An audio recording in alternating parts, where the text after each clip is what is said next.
제가 대학에 있을 때에 우리 철학과의 교수님들을 모십니다.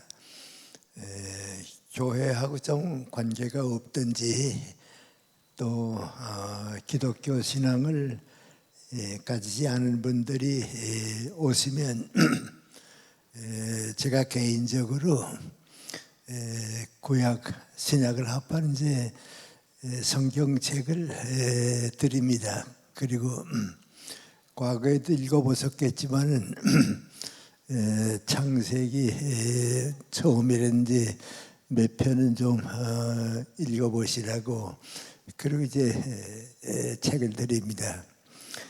그러면 이제 그분 가운데 이제 몇 분이 선생님 성경책을 주셔서 읽어봤는데 대체로 종교의 경전들, 우리 종교적인 신앙을 가지고는 이제 불경들이라든지 공자님의 생애와 사상을 쓴 논어라든지 그런 책을 보면 내용이 전부 교훈적이고 점잖고 그렇습니다. 근데 이제 그 교수님이 창세기를 읽어보면 그게 뭐 여러 가지 얘기가 다 나옵니다. 사람을 죽이는 일도 나오고 원수 갚는 얘기도 나오고 어떤 때는 일반 사회에서 보도 좀 거치장스러운 것 같은 얘기도 나오고 그러니까 뜻밖이라고 말이죠.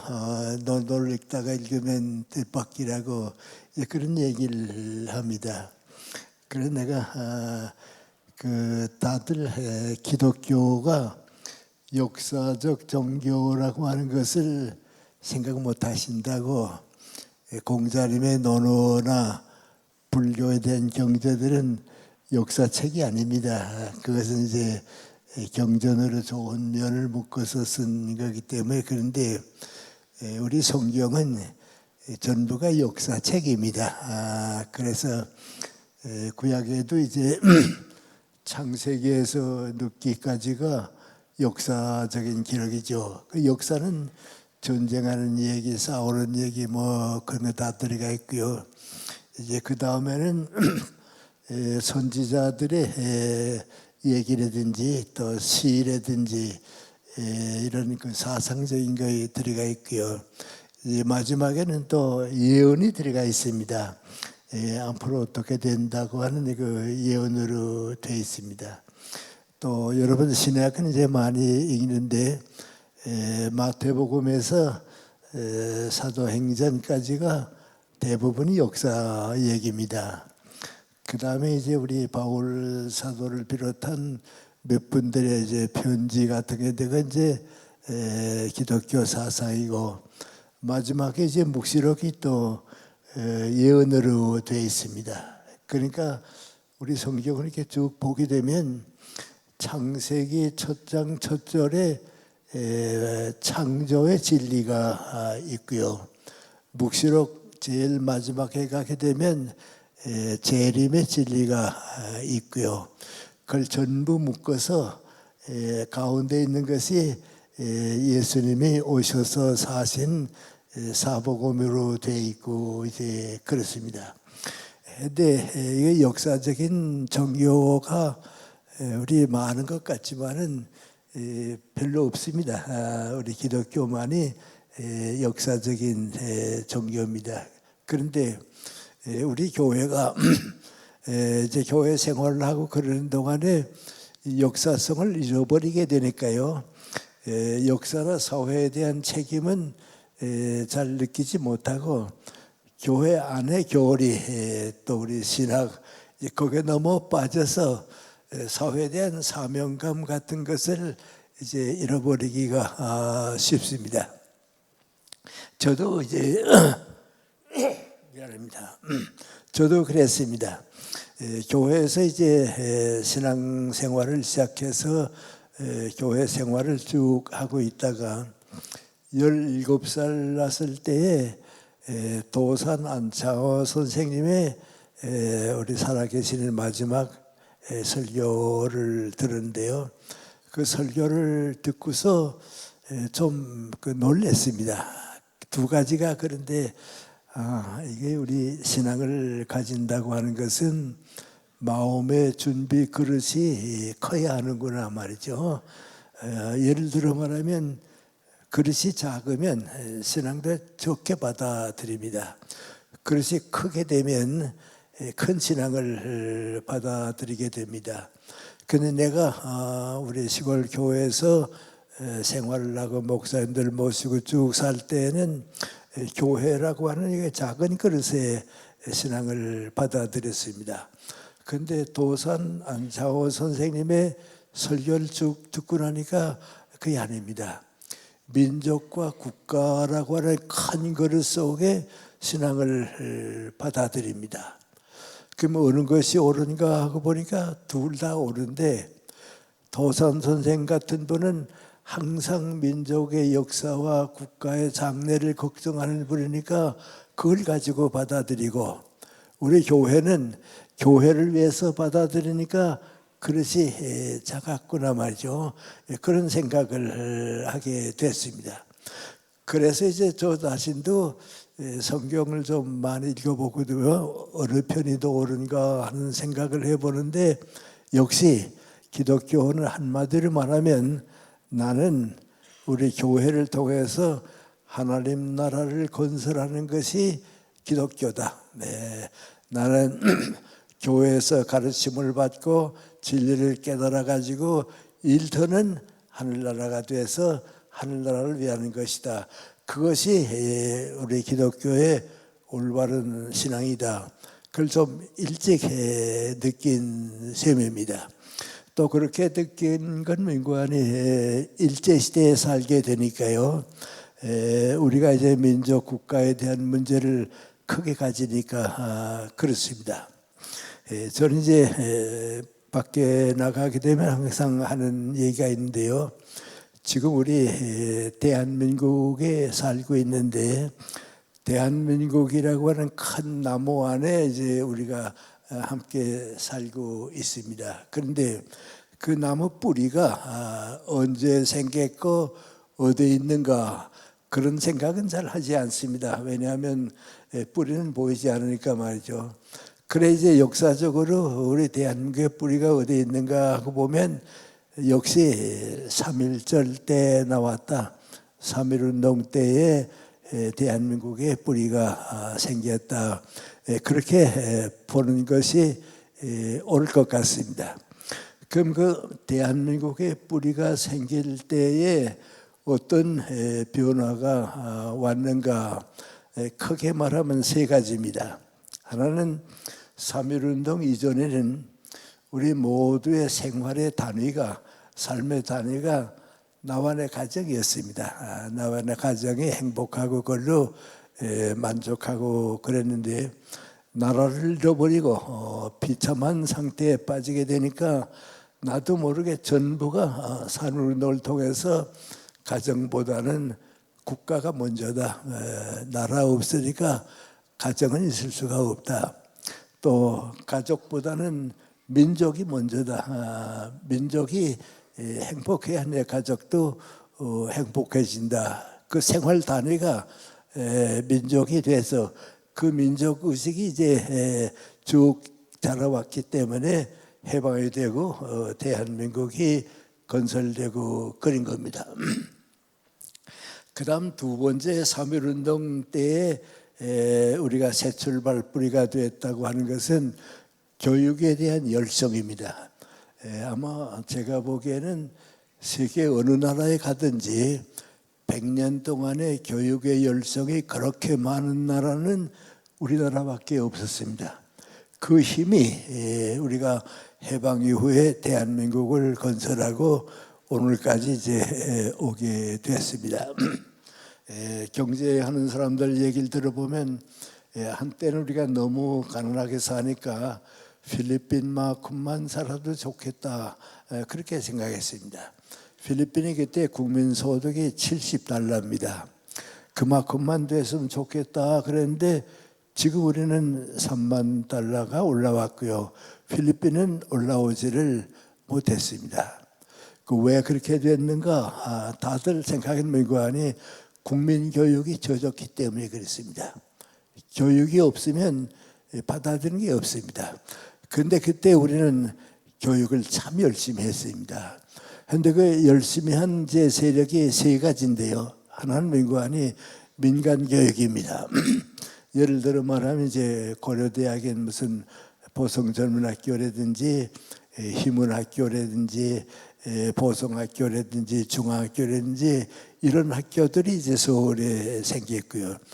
그 다음에 생긴 민관은 우리 기독교 계통학교들입니다. 저는 이제 고향이 평양이기 때문에 평양 부근을 쭉 보는데요. 얼마나 교육의 열성이었는가. 교회 하나면 학교 하나 세웠습니다. 교회가 있는 데는 반드시 초등학교 하나씩을 만드는데요. 내가 이제 우리 고향 학교에서 초등학교 4학년까지 다니고 5, 6학년은 없기 때문에 이제 다른 학교에 다녔는데요. 그 이제 칠골이라고 하는데 항아리 창덕학교라고 다녔습니다. 우리 북한에서 김일성 장군 얘기 많이 하는데 김일성 장군이 바로 우리 초등학교 선배입니다. 그러니까 다 교회 학교를 다녔습니다. 그것이 이제 또 동아일보, 조선일보에서 민간 교육이 이제 올라오고요. 그 다음에 우리가 놓쳐서 안 되는 하나 있는데 우리 개신교 미국 선교사들이 와서 3.1운동에 큰 희망을 안겨줬습니다. 그분들이 이제 우리나라에 와서 보니까요. 한국을 위해서는 교회보다도 먼저 나라가 독립을 해야겠다. 또 올바른 신앙을 위해서는 교육은 받아야겠다. 교육을 받지 못하게 되면 모든 신앙이 미신이 되기가 쉽습니다. 이제 후진 국가에 가게 되면 그렇습니다. 그래서 이제 교육에 대한 열정을 우리에게 보여주는데요. 근데 우리가 이제 교육학자들은 얘기합니다만은 많이 생각을 안 합니다. 이제 전 평양에서 자라는데요. 그 당시에 평양은 우리 한국의 제2도시입니다. 그런데 지금 생각하는 그때 평양은 아주 작은 도시입니다. 뭐 이렇게 큰 곳이 절대로 아닙니다. 자그마한 그릇인데 그 속에 장로교 신학교가 들어왔죠. 숭실전문학교가 들어왔죠. 숭실중학교, 숭의여자중학교, 광성중학교, 정의여자중학교 이게 전부 기독교 계통학교입니다. 그러니까 아주 그 작은 그릇 속에 우리 기독교 계통학교들이 전부 포진하게 되니까요. 기독교가 우리에게 준 교육은 정말 큰 그릇입니다. 고마움입니다. 서울은 우리 연희전문학교, 이화여자전문학교가 있죠. 세브란스가 생겼죠. 경신학교, 배재학교, 이화학교, 배화학교 이런 기관들이 있고요. 대구에도 그랬고요. 광주도 그렇고 전주도 그렇고 순천까지 그랬습니다. 그러니까 이제 이런 선교사들이 와서 교육을 줬는데 이제 난 그때 이제 대나고 그랬으니까 이제 그 분위기를 좀 계속해 느낀대요. 그때 제일 중건 민관이 일본과 한국과 중국밖에 더 넓은 세계가 있다. 그 더 넓은 세계는 우리가 갈 수 있는 희망이다. 그러니까 우리도 모르는 그 희망이 우리 국가를 떠나서 있다고 하는 희망을 주었습니다. 이제 그거에 자라가지고서 이제 오늘 우리 사회로 오게 되고 이제 그랬습니다. 그럼 이제 우리 기독교 문제를 이제 다시 돌아가겠는데요. 제가 이제 교회에서 쭉 자라다가 그런 분위기 속에서 도산 선생, 고당 조만식 선생을 뵙고 나니까 저분들이 가진 신앙은 우리 교회하고 두 가지가 다른데 하나는 우리 교회는 신앙을 전부 교리로 받아들이는데 저분들은 교리가 아니고 교회 밖의 사람들도 누구든지 다 함께 받아들일 수 있는 진리로 받아들였구나. 그 다음 또 두 번째 하나는 민관이 우리 교회 안에서는 기독교를 이제 교회 안에 교회와 더불어 기독교로 받아들였는데 저분들은 그게 아니고 기독교 정신은 민족과 국가를 위해 있다고 하는 더 높은 차원을 우리에게 주었습니다. 그런데 그것이 그 당시에는 어려운 생각이었습니다. 근데 다 그 생각을 가졌고요. 얼마 동안 지나서 교회가 커지기 시작하면서 다시 교회주의라고 할까요?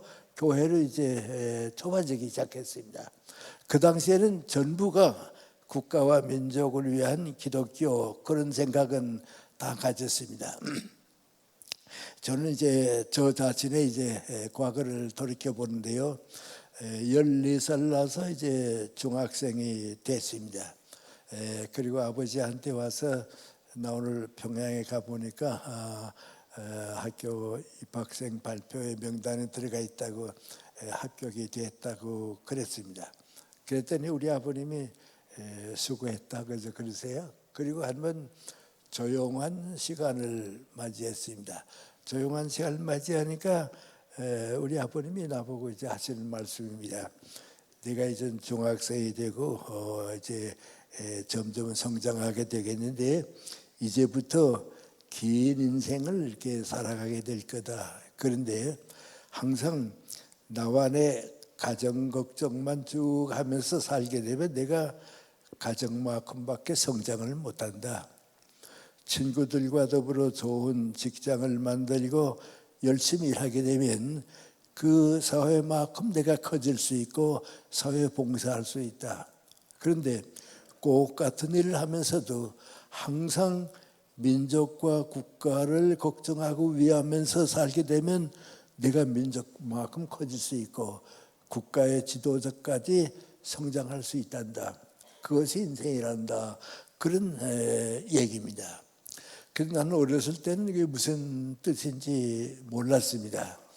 우리 아버님은 옛날 분이기 때문에 학교 교육은 전혀 받으신 길이 없습니다. 교육은 없고요. 젊었을 때 이제 신앙을 가지게 되고 교회 생활을 하게 됐는데요. 지금 그걸 이제 교회에 계시면서 독서를 좀 많이 하셨습니다. 성경책 이외에도 이제 그 기독교에 대한 책을 좀 많이 읽고 그러신 편인데 지금 가만 생각해 보니까 우리 아버님이 나한테 해주신 그 말씀이 어느 목사님이나 신학자보다도 기독교 정신이다. 기독교 정신이라는 다른 게 아니다. 나와 가정만 위해서 사는 사람은 그건 인생의 3분의 1밖에 못 살고 직장과 사회생활을 쭉 하게 되면 3분의 1을 살게 되고 민족 국가를 걱정하게 되면 신앙이 완성되는 거다. 그러니까 그때부터 나는 이제 아버지의 말씀을 받아들이는 게 민구하니 나는 교회를 통해서 하늘나라를 건설하는 책임을 가져야 한다. 그게 우리에게 주어진 사명이고 신앙이다.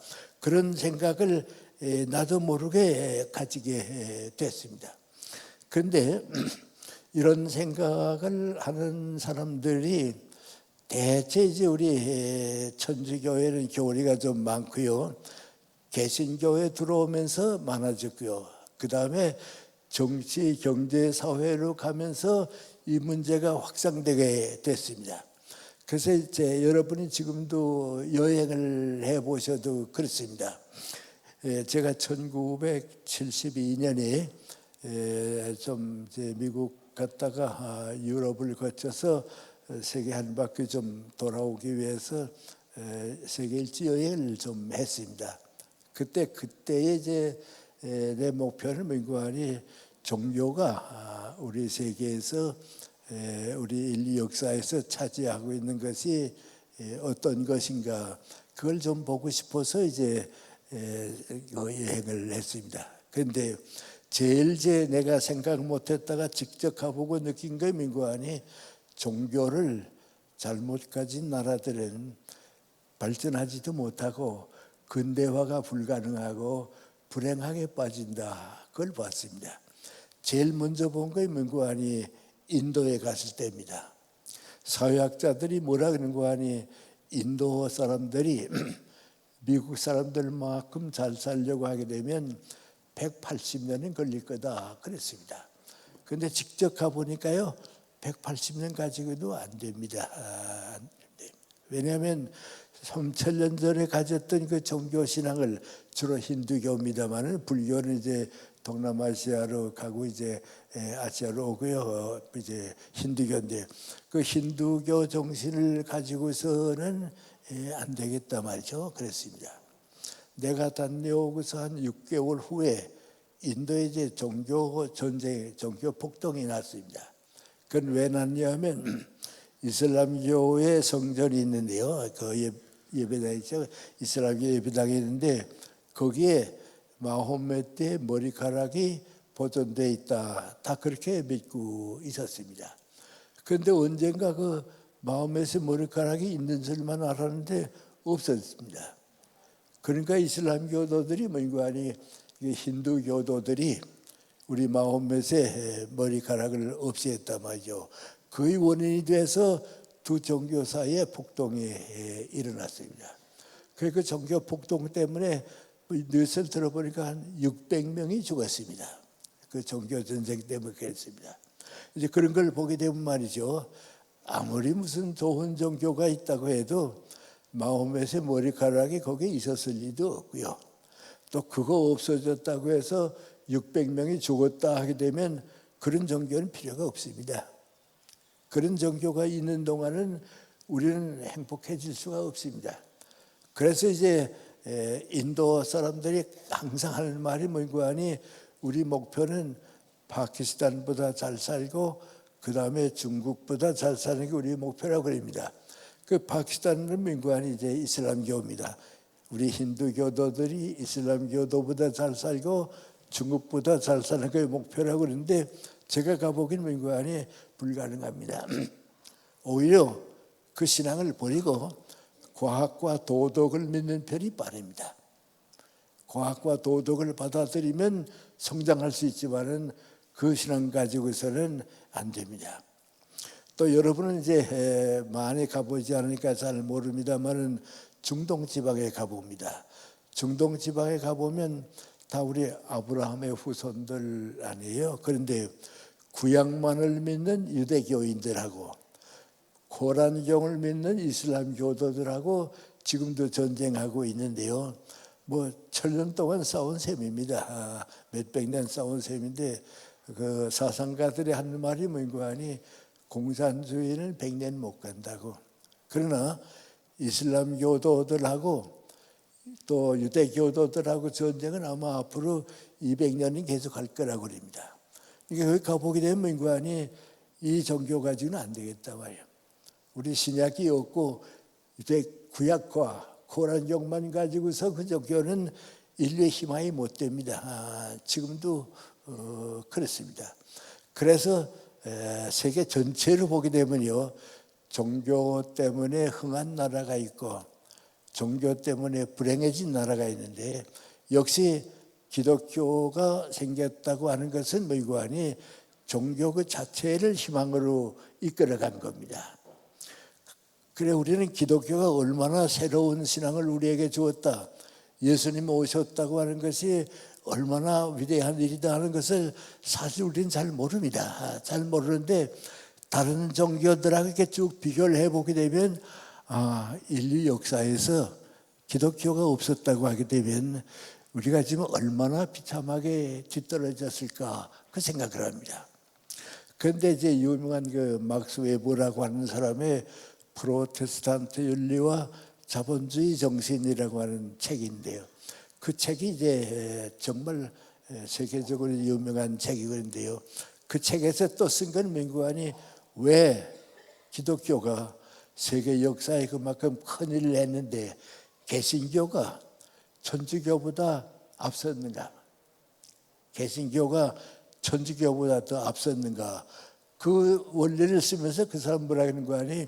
개신교는 사회 문제, 역사 문제에 적응했고 천주교는 교회만을 지키려고 해서 교회가 전부라고 생각하고 있는 동안에 폐쇄 사회가 됐다고.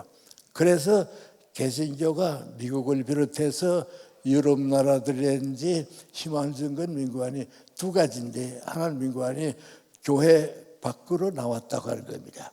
교회는 사회를 위해 있었다고 하는 겁니다. 그런데 전주교는 그게 아니고 사회를 교회 안으로 끌어들였다. 모든 사회의 문제는 교회 안으로 들어와야 한다 하니까 폐쇄적인 겁니다. 프랑스의 앙리 베르그송이라고 하는 아주 그 유명한 철학자입니다. 정말 유명한 분입니다. 저는 이제 그분에게서 참 큰 철학자입니다만 많이 배우는데요. 그분의 그 유명한 책 가운데 도덕과 종교의 두 원천이라고 하는 책이 있습니다. 정말 그 좋은 책입니다. 그분이 그 종교 문제를 얘기했는데요. 기독교 문제를 얘기했는데요. 그 기독교 문제에 대해서 제일 중요하게 묶어내는 민구안이 다른 모든 종교는 폐쇄적이고 안정되고 머물러 있고 미래가 없었다고. 그런데 기독교는 언제나 창조하는 신앙, 어떤 사회에 가든지 희망을 주고 어떤 역사적 위기가 와도 발전시키는 그 원동력을 가진 것이 기독교라고 말이죠. 그랬습니다. 그래서 그 책을 이제 읽을 때는 우리 자신도 민구안이 그래, 같은 종교지만은 기독교지만은 개신교가 희망을 가졌다고 하는 것은 교회 문을 열고 사회를 위한 교회가 됐기 때문에 됐단 말이죠. 그겁니다. 그런데 아까 그 앙리 베르그송 얘기를 제가 잠깐 했는데요. 그분은 내가 대학 생활하고 그럴 때까지는 살아있었던 철학자입니다. 하고 유대인입니다. 구약 전통을 가진 유대인인데, 내가 대학에 있을 때 일본의 그 지성인들이 제일 많이 읽는 건 아사히 신문이라고 그러죠. 조일 신문. 그걸 많이 봅니다. 어떤 날 그 신문을 쓱 보니까 일면에 말이죠. 긴급뉴스로 이렇게 박스를 하고서 나왔는데 앙리 베르그송 교수가 세상 떠났다고 말이죠. 그 일본 신문에 났습니다. 그래서 이분이 세상 떠났구나 말이죠. 그 읽어봤습니다. 읽어봤더니 거기 아주 뜻밖의 기사가 있는데요. 이 앙리 베르그송 그 철학자가 유대인인데 그 사람이 세상 떠나기 2년 전에 불란서는 그 천주교입니다. 개신교가 거의 없습니다. 그 신부님을 찾아가서 신앙 고백을 했습니다. 내가 사실은 철학자로 있으면서 지금까지 살아오지만은 내 마음속에 기독교 신앙을 가지고 있었다고. 그런데 크리스찬이라고 하는 것을 나 자신이 느끼고 싶은데 내가 크리스찬이 됐다 하면 미안합니다만 솔직히 말했으면 이거 아니 전 세계가 떠들 거라고 말이죠. 그러니까 내가 조용한 생활을 할 수가 없으니까 신부님이 내 신앙 고백을 받으시고 나한테 영세 세례를 베풀어주고 크리스찬이 되겠다고 하는 것을 받아달라고 말이죠. 그 신부님이 어떻게 했는 거 아니 기독교 신앙의 조건을 다 받아주고서 세례를 줬는데 이 베르그송 교수가 뭐라고 하는 거 아니 대단히 미안하지만은 나 살아있는 동안에는 발표 안 하셨으면 좋겠다고. 나 살아있는 동안에 내가 세례받고 크리스찬이 됐다 하게 되면 사회가 다 관심을 가질 테니까 좀 조용히 있고 싶다고. 그래서 그 신부님이 뭐라고 하는 거 아니 베르그송이 세상 떠나기 2년 전에 나한테 와서 세례받고 크리스찬이 됐다고 말이죠. 그 저희들은 이제 철학과의 학생들입니다만은 그걸 보고서 말이죠. 결국은 그렇게 되는 거라 말이죠. 세계를 움직이는 그 철학자도 결국은 크리스찬이 되는 거라 말이죠. 근데 이제 그분이 한 얘기 가운데 민구안이 기독교는 언제나 새로운 생명을 사회에 주는 종교라고. 기독교가 잠들면 세상이 잠든다고. 기독교가 새로운 역사를 항상 줘야 한다고 말이죠. 그겁니다. 그런데 우리는 이제 그걸 역사 속에서 그렇게 얘기를 안 합니다. 근데 이제 내가 두 가지만 좀 말씀을 드리겠는데요. 오늘 미국이 200년 동안 지금 성장해서 세계를 이끌어가고 있습니다. 그 원동력이 어디서 나왔습니까? 신앙적인 자유를 찾아서 유럽을 떠나서 온 그 새로운 신앙이 오늘 200년 동안 미국을 이끌어왔습니다. 그것이 기독교입니다. 그것이 기독교 정신입니다. 그러니까 우리 교회는 교리를 가지고 있지만은 역사는 기독교 정신으로 움직이고 있습니다. 이런 사실은 세계 역사를 바꿔놓은 사실입니다. 또 하나만 또 얘기하겠습니다. 2차 세계대전에 독일이 이제 패했습니다. 독일은 항상 1차 세계대전도 일으키고 2차 세계대전도 일으켰는데 독일은 지금 러시아에 대해서 그런 생각을 하는 사람들이 많이 있는데 정말 잘못된 역사를 만들었습니다. 그런데 2차 대전이 끝난 다음에 그 독일 사람들이 뭔가하니 우리 히틀러 정권이 저지를 수 없는 큰 잘못을 저질렀다고 말이죠. 그러니까 속죄한다고 전부 찾아다니면서 속죄했습니다. 우리가 이런 역사를 잘못했다고 말이죠. 그렇습니다. 불란서하고 독일하고는 몇백 년 동안 원수였는데 독일이 찾아가서 우리가 잘못했다고 말이죠. 다시 손잡고 평화로운 유럽을 건설하자고 좀 바꿨습니다. 그래서 전부가 그 독일로 바뀌었는데 그때 일으킨 게 누군가니 독일의 기독교 민주당입니다. 그 기독교 민주당은 완전히 그 좀 교회적으로 보면 보수적인 신앙정당입니다. 그게 바꿨습니다. 그러니까 온 세계가 뭔가니 독일은 기독교 정신으로 새로 태어났다고. 그리고 새 역사를 만들어줬다고 말이죠. 이 역사를 바꿔주었습니다. 이제 그것이 기독교입니다. 그래서 제가 여러분한테 이제 함께 우리 생각하고 싶은 것은 우리 기독교 정신은 역사를 바꾸고 세계에 희망을 주는데 아까 그 앙리 베르그송이 한 아주 그 오래전에 뭐라는 거 아니 인류 역사가 가는 길은 닫힌 사회로 가는 길하고 열린 사회로 가는 길이 있다고. 열린 사회로 가는 것은 기독교가 개척해 주는 길이고 닫힌 사회로 가는 것은 세계가 잘못됐을 때 오는 길이라고 하는 것을 우리에게 보여주고 있습니다. 그래서 기독교는 교회를 통해서 세계를 움직이는 기독교 정신을 가지고 세계를 이끌어가는 새로운 신앙입니다. 그러면 이제 우리에게로 돌아와서 말이죠. 그러면 이러한 기독교 정신이 교회 교리를 떠나서 어떤 변화를 우리에게 주었는가 말이죠. 어떤 변화를 우리에게 주었는가 그런 생각을 우선 해봅니다. 해보면 미안합니다만 제가 전 시간에 이제 제 생활에 대한 얘기를 좀 했기 때문에 한 크리스찬의 위치에서 보았을 때에 어떤 생각을 가지고 사회를 살게 되는가 아주 작은 문제지만은 이것이 기독교 정신이 우리에게 주는 한 개인적인 인생관, 가치관이 될 수 있을지도 모르고요. 또 제가 그렇게 살았기 때문에 이제 말씀을 드린 겁니다. 아까 제가 공자님의 무슨 논어나 이제 불경이라는 게 다 거룩한 책만 가졌다고 그랬죠. 지금 갑자기 이름이 생각 안 납니다만은 우리 동국대학의 유명한 불교학자가 있었습니다. 이무슨 근이라고 하는 불교학자인데요. 그 불교학자는 우리 한국에 있을 때에 불교학자가 아니었습니다. 천주교인이었습니다. 아주 천주교인으로 있다가 불란서 천주교 개톨릭을 공부하기 위해서 갔다가 거기에서 불교도가 됐습니다. 그리고 돌아와서는 민관이 불교도가 되고 동국대학의 교수가 되고 이제 그랬습니다. 그래 그분이 이제 나하고 나이가 비슷했으니까요. 한번 내가 만났습니다. 만나서 이제 가까운 사이니까요.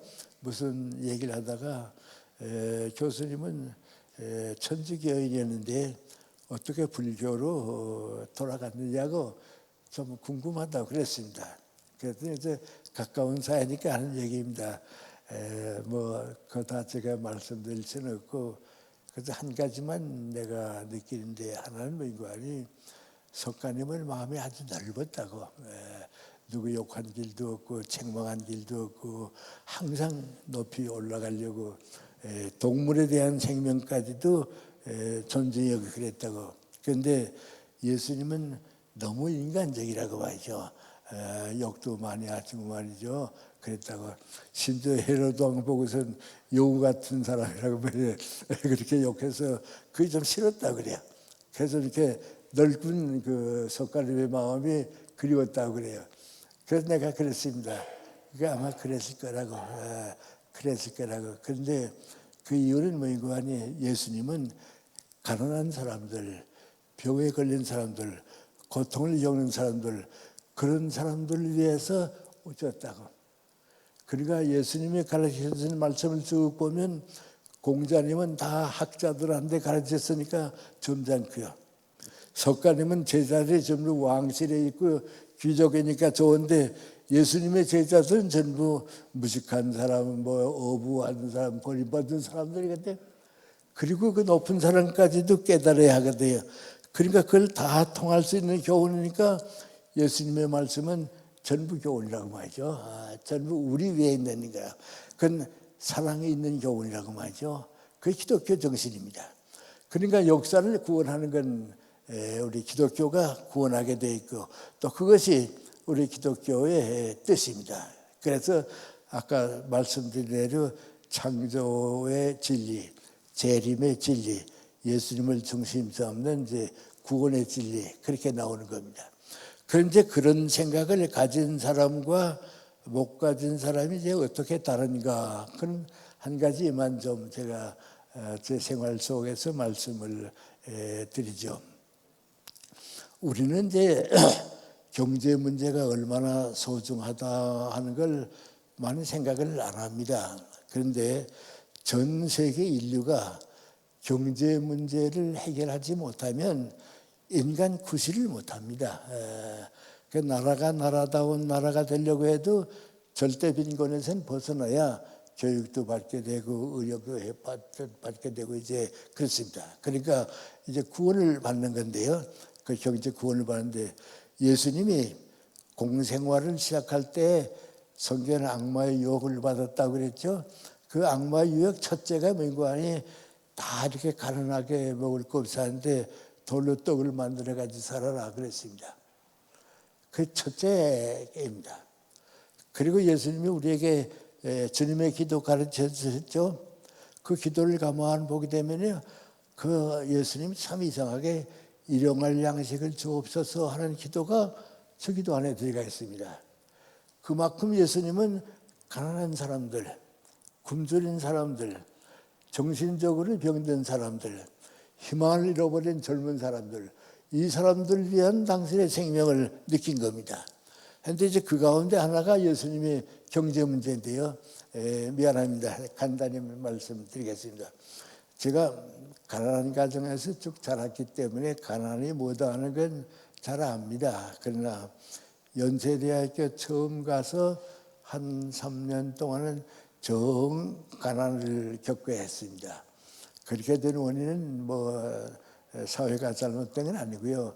내 위치가 이제 그런데 그 당시 우리는 인구 계획을 하느라고 아들, 딸 가리지 말고 둘 만나서 잘 키우자 그러던 때입니다. 그러던 때 저는 애들 6을 키웠습니다. 지금 같으면 아마 정부에서 표창에 줬을 거예요. 그게 이제 6.25 전쟁이 끝나니까 북한에서 어머님하고 세 동생이 왔는데 두 동생은 대학, 고등학교 다닐 나이입니다. 그러니까 나 연세대학교에 이제 가기는 갔는데 나 혼자 봉급을 받아가지고 부양가족이 10명쯤 되니까요. 얼마나 가난했으리라 하는 건 짐작하실 거예요. 또 중학교 있을 땐 교감이라고 그래서 사택이 있었는데요. 또 그걸 떠나니까 사택을 내놓고 나오니까 집도 없었습니다. 그래서 참 고생했습니다. 그때 우리 교수들에게 가지고 있는 부수입은 다른 게 아닙니다. 다른 대학에 시간 강사로 가는 겁니다. 그래서 부탁 오는 대로 다른 대학에 시간 강사로 가서 수입을 있어야 사니까 말이죠. 기초 생활이 있어야 하니까 정말 고생했습니다. 그래도 또 내가 강사로 나갔다고 또 다른 대학이라고 해서 강의를 소홀히 할 수는 없죠. 정성껏 해야 하니까요. 했습니다. 그래 한 2년 반쯤 고생했더니 어느 사립대학에서 숭실대학입니다. 숭실대학에서 나한테 요청이 왔습니다. 다른 대학 시간 강사는 그만두고 연세대학교하고 우리 대학만 좀 해달라고 말이죠. 그래서 전임 대우를 해주겠다고. 그러면 이제 두 대학의 월급이 되니까요. 안심이 됩니다. 그때 비로소 이제 가난에서 벗어났습니다. 이제 셋째 집이 없었는데요. 좀 미안한 얘기입니다만 이화대학의 교수님이 갑자기 집안이 다 미국으로 이사를 가게 됐어요. 그 집이 비니까 팔릴 때까지 좀 공짜로 와 살라고 해서 그래서 이제 거기 가고 하여튼 시작을 했습니다. 그러니까 이제 건강도 회복하고요. 절대 가난에서는 벗어나고 그랬는데 한 번 대단치 않은 일 같은 일이 생겼습니다. 대구에서 내 제자가 어느 고등학교 교감으로 있는데 서울에 왔습니다. 온 목적은 이번 토요일 오후에 대구에서 중고등학교 선생님들이 한 600여 명 모여서 수련회를 하는데 그 기초 강연을 내가 맡았으면 좋겠다고 교장에서 결정이 됐습니다. 그래서 이번 토요일에 좀 꼭 와주시면 좋겠다고 그 부탁입니다.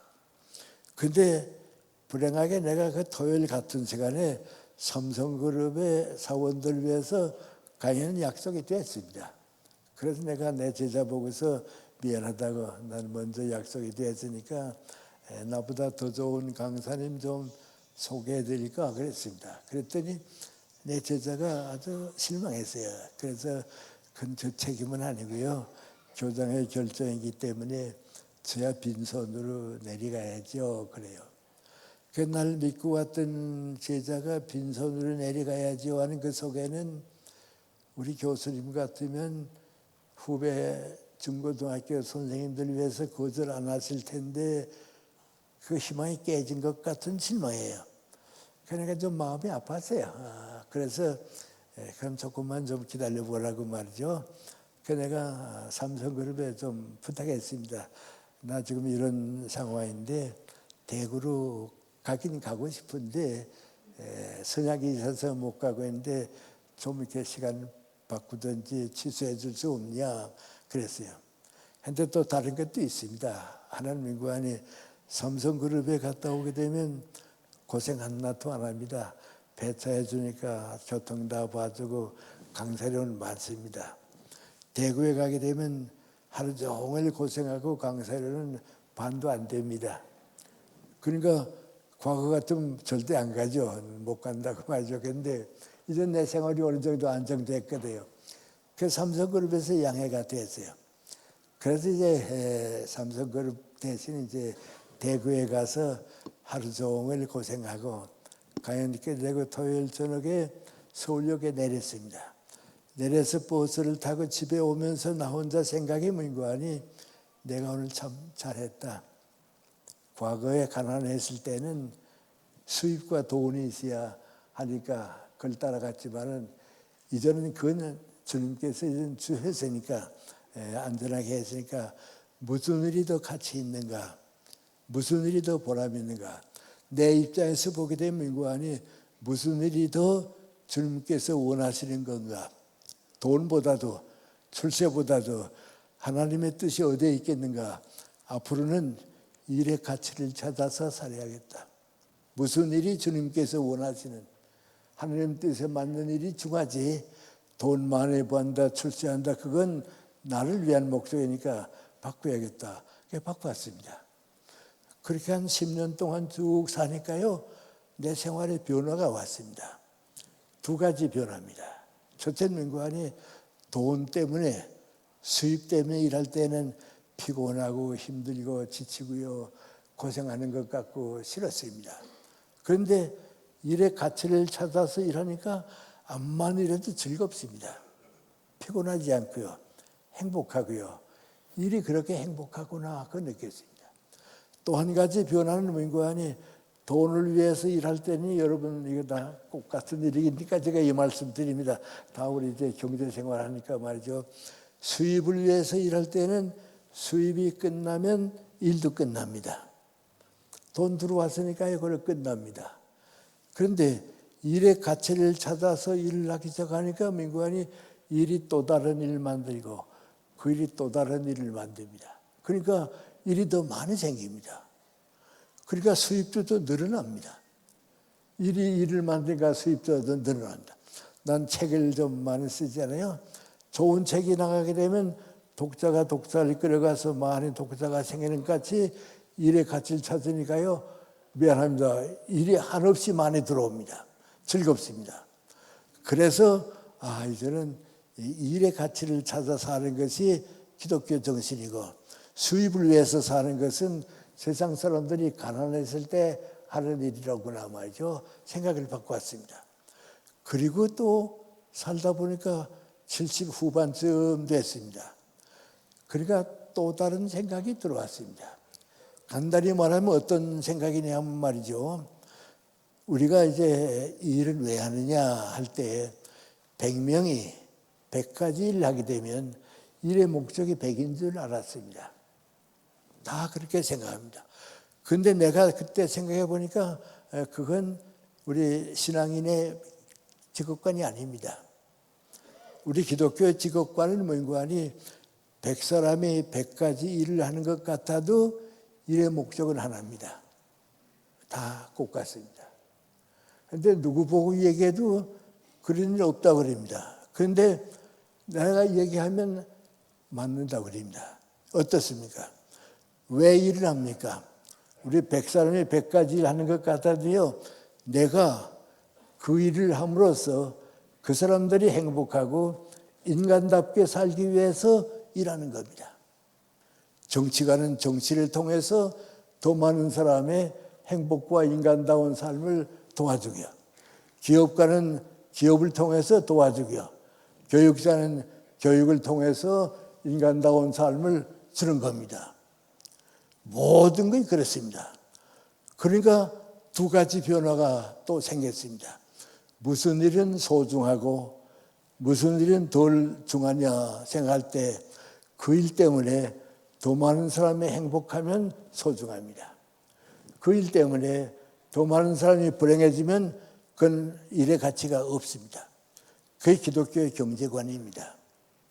한번 우리 KTX의 강릉 가는 KTX가 이제 평창 올림픽 때 만들어졌거든요. 강릉에서 떠나려고 하는 기차가 고장이 나가지고서 KTX가 늦게 온 길이 있습니다. 근데 그 철도청 책임자가 뭐라 그러는 거 아니 추위가 너무 심하기 때문에 아마 기계가 얼을 것 같다고 그랬습니다. 우리 국민들이 다 놀랐습니다. 추위에 기계가 오는 법이 어디 있습니까? 그러니까 나도 그거 볼 때 저런 사람이 철도청장 되니까 불행해집니다. 그럼 왜 됐습니까? 윗사람이 내 사람이라고 경험도 없고 기술도 없는 사람을 보내니까 그렇게 됩니다. 그건 사회악입니다.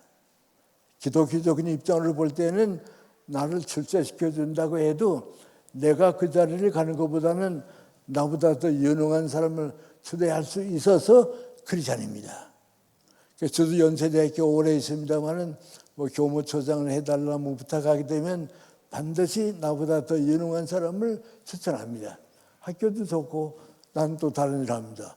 그러니까 일의 가치가 민구안이 더 많은 사람의 행복과 인간다운 삶을 위해서 하는 것이다.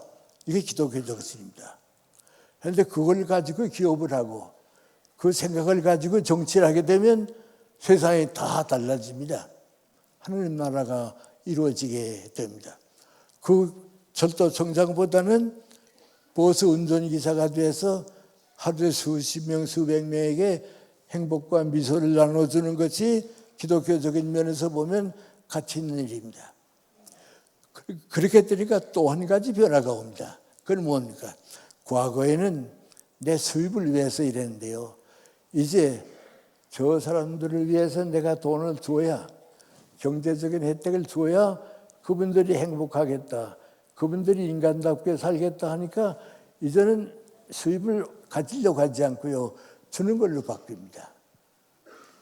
여러분 그걸 이상하다고 생각지 마세요. 우리 유한양을 설립한 유일한 선생이 그래서 우리 경제 올려준 겁니다. 우리 한국 요리를 건설한 최태섭 장로님이 기업계에서 제일 존경받는 걸 민구하니 그분은 만일 사회 주기 위해서 일했지 당신이 받아들이기 위해서 하지 않았습니다. 혹시 다 아시는지 모르겠습니다만 최태섭 장로님이 만주에서 사업을 했습니다. 그 공산화가 되면서 운동장에 사장들 다 모아놓고서 인민재판을 했습니다. 인민재판할 때 한 사람 사장 놓고서 이 사람 살려주느냐 죽이느냐 하면 노동자들이 뭐라 합니까? 죽여달라고. 그림 사회입니다. 살려달라고 하면 살립니다. 그런데 최태섭 장로는 한국 사람입니다. 그 밑에서 일한 사람들은 다 중국 사람들입니다. 그 최 장로도 뭐란 거 아니에요. 내가 오늘로 내 인생이 끝나는 줄 알았습니다. 그래서 인민재판하는 사람이 이 사람 어떻냐 그랬더니 죽여달랬든지 뭐 나쁘다고 안 한 사람이 없습니다. 어떻게 하면 되냐 그랬더니 한 사람이 일어나서 뭐라 하는 거 아니에요. 우리 애들이 고생 많이 하고 그럴 때 병중에서 도와주고 병원에 보내주고 그랬다고. 그러니까 또 한 사람이 뭐라 하는 거 아니에요. 우리도 가정에서 어려움이 있을 때는 많이 도와줬다고 살려주라고 말이죠. 그래서 살려줬습니다. 그 정신이 이제 기업을 살렸기 때문에요. 우리 정말 존중받을 만한 분들입니다. 만약에 기업하는 사람들이, 경제를 맡은 사람들이 다 그 정신을 가지고 했다 하면 여러분 어떨 것 같습니까? 공산주의도 생기지 않았고요. 노동운동도 오늘같이 생기지 않았고요. 경제적으로 다 해결됩니다. 그래 하나님의 말씀으로 살아서 경제가 해결되는 것이지 돌로 떡을 만드는 것 같은 노력 가지고 안 된다고 예수님 말씀이 바로 그겁니다. 또 일용할 양식을 주옵소서 하는 건 민구하니 나를 위해서는 일용할 양식으로 만족하고 더 많은 것을 사회에 주게 해달라고 하는 기도입니다.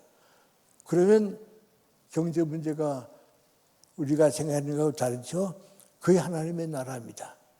그래서 여러분이 우리가 기독교를 가볍게 보면 안 됩니다. 기독교 정신을 가진 나라, 기독교 정신을 가진 직장, 거의 전부 교회와 마찬가지로 기독교 공동체입니다. 교회는 모체가 되고 기독교 대학, 기독교 병원, 기독교 기업체 전부 그 그리스도인으로서 우리가 역사를 바꾸고 새롭게 해야 합니다.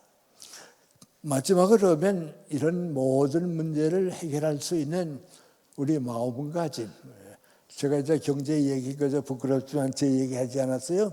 나도 내가 가난하게 살다가 열심히 일하다가 하나님의 뜻이 무엇인가 하는 걸 아니까 이제 내가 베푸는 사람이 되자 말이죠. 그래서 저는 제일 부자가 누구냐 하면 제일 많이 가진 사람은 아닙니다. 그러니까 기독교는 그게 아닙니다. 제일 많이 주는 사람입니다. 제일 많이 주는 사람입니다. 그런 사람이 많을 때 경제 문제나 정치 문제는 해결되는데요. 그럼 그 마지막 문제는 뭔가? 마지막 문제는 뭔가? 예수님의 사랑을 깨달은 사람이 다른 사람에게 그 예수님의 사랑을 나누어 주는 겁니다.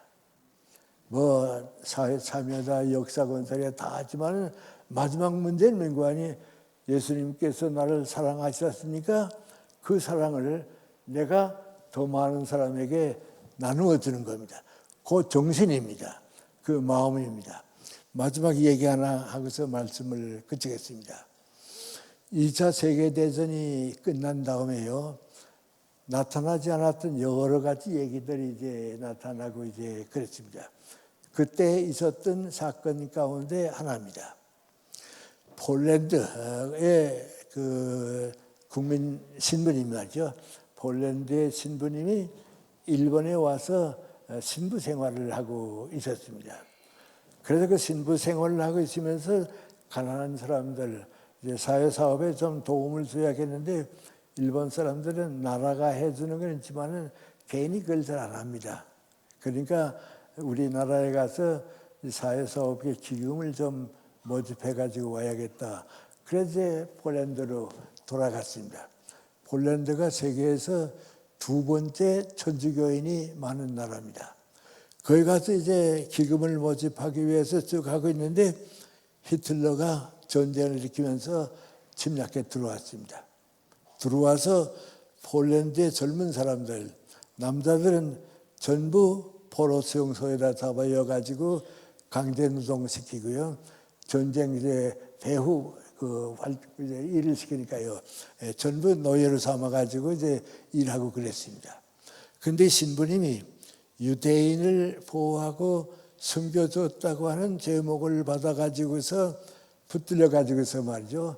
독일 군대가 그 감독하고 있는 수용소에 그만 들어가게 됐습니다. 그 수용소에 들어가서 이제 새벽부터 가서 종일 이제 일하고는 또 수용소에 오고 가정에도 못 가고 이제 포로가 된 셈입니다. 근데 수용소에 이제 방이 있는데 한 방에 며칠씩인데 이 바로 신부님이 거기에 들어가 있는 방이 있는데 거기에 이제 방에서 다들 어떻게 하는 거 아니 밤에 탈출하거나 또 성공하게 되면 되니까요. 이제 도망가고 이제 그런 사람이 많이 생깁니다. 그래서 독일 군인들이 어떤 거 아니 탈출을 방지하기 위해서 서로 감독하게 됐습니다. 이 방에 이제 12명이 있는데 그 12명 가운데 한 사람이 탈출해서 성공했다 하게 되면 그 대신 한 사람을 죽입니다. 또 실패했다 하게 되면 사형에 처하는 겁니다. 그러니까 그 수용소에 만에 들어가 있지만은 도망치질 못합니다. 내가 죽거나 난 살아도 대신 죽는 사람이 생기니까요. 도망하지 못하게 되어 있습니다. 그런데 바로 이 신부님과 같이 있던 그 한 사람이 탈출했습니다. 밤중에 아침에 새벽에 일어나 보니까 그 침상이 비어 있거든요. 침대가 비어 있거든요. 탈출했구나 말이죠. 다들 놀랍니다. 첫째는 뭡니까? 성공했으면 좋겠다. 그런데 성공하면 우리 11명 가운데 누구 한 사람이 대신 죽어야 합니다. 실패했으면 어떡하는가? 이제 아침에 조회 나갔었을 때 그 옆에 있던 사람이 죽는 걸 사형받는 걸 봐야 합니다. 그러니까 이러지도 못하고 저러지도 못하고 다들 이거 어떡하지 하고 있는데 아침에 조회 시간에 나가게 됐습니다. 독일 장교가 나오더니 어젯밤에 어느 방에 있던 한 놈이 탈출하다가 잡혔다고 오늘 너희들 보는 가운데 사형에 처할 거라고 말이죠. 끌어내놨습니다. 신부와 같이 있던 방에 보니까 그 방에서 탈출한 사람입니다. 그래 이 사람이 이제 죽게 됐으니까요. 다들 이제 한 방에 있었던 사람들한테 미안하다고 나는 먼저 간다고 눈으로 인사를 합니다. 이 사람 한 사람은 미안하다고 말이죠. 인사를 합니다.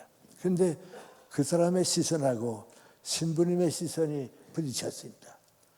이 신부가 그 얼굴을 보고서 도저히 참을 수가 없으니까요. 자기도 모르게 뚜벅뚜벅 뛰어나갔습니다. 그 독일 장교 보고 말했습니다.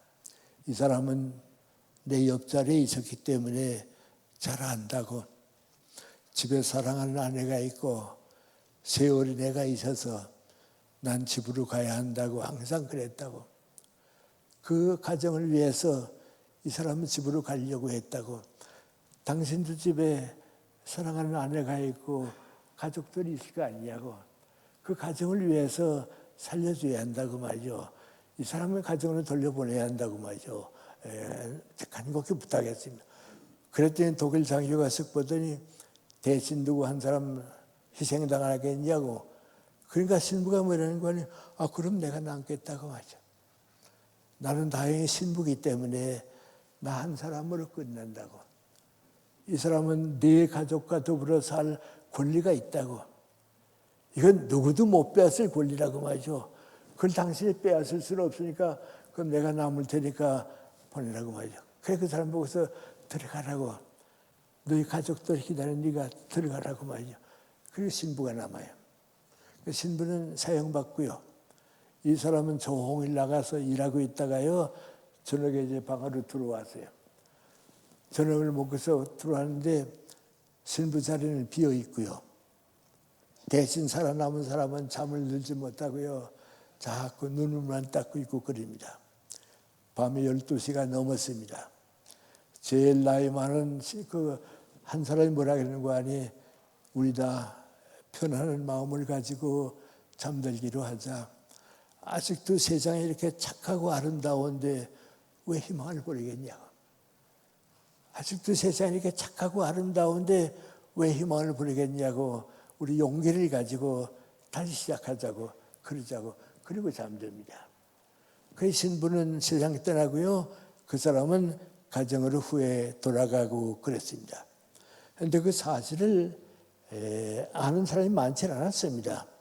그런데 일본에 있다간 신부니까 말이죠. 일본에서 그 신부가 돌아오지 않으니까 알아보기 시작했고요. 일본의 엔도 시우사쿠라고 하는 천주교 작가가 있습니다. 아주 소설가로서 노벨 문학상 후보로 된 엔도라고 하는 크리스찬이 있습니다. 바로 내가 대학 다닐 때 예과에 한 반에 있었습니다. 나도 잘 아는 친구인데 그 사람이 그 얘기를 듣고서 민구안이 그 신부에 대한 걸 알아보기 위해서 폴란드로 갔습니다. 가서 3년 가까이 머물면서 다 만나보고 그때 실전을 써가지고서 그 신부의 그 생애가 소설이 됐습니다. 그 제일 먼저 번역된 건 불란슨 말로 번역되고요. 그 다음에 세계적으로 번역되고요. 우리 천주교도 아마 나와 있을 겁니다. 바로 제가 말씀드리는 게 민구안이 기독교인은 그 마음을 가지고 사는 겁니다. 하나님께서 우리를 사랑하시고요. 예수님께서 우리에게 사랑을 베풀어 주셨는데 무엇이든지 좋습니다. 내 이웃 사람들이 좀 더 행복하고 보람 있게 살 수 있도록 그 사랑을 나누어 주는 겁니다. 그 마음은 이 신부님의 마음하고 똑같은 마음입니다. 이 마음을 가지고 사는 사람들이 많아질 때에 하나님의 나라가 이루어지는 거고요. 민족이 희망을 가지는 겁니다. 그렇게 큰 책임을 우리가 가지고 있고 교회가 가지고 있다 하는 생각하게 되면 여러분 기독교가 왜 역사에 필요한가? 하나님의 나라가 이 땅에 이루어질 수 있는 가장 큰 길, 가장 많은 사람이 동참해야 할 길이다 하는 생각을 하시게 될 거고요. 미국에 살든지 독일에 살든지 불란서에 살든지 한국에 살든지 우리도 그 대열에 참가해서 세계 역사를 바꾸는데 내 마음도 가집니다. 그런데 우리 아버님이 하신 말씀대로 모든 일 할 때 우리 민족과 국가를 먼저 생각하는 거고요.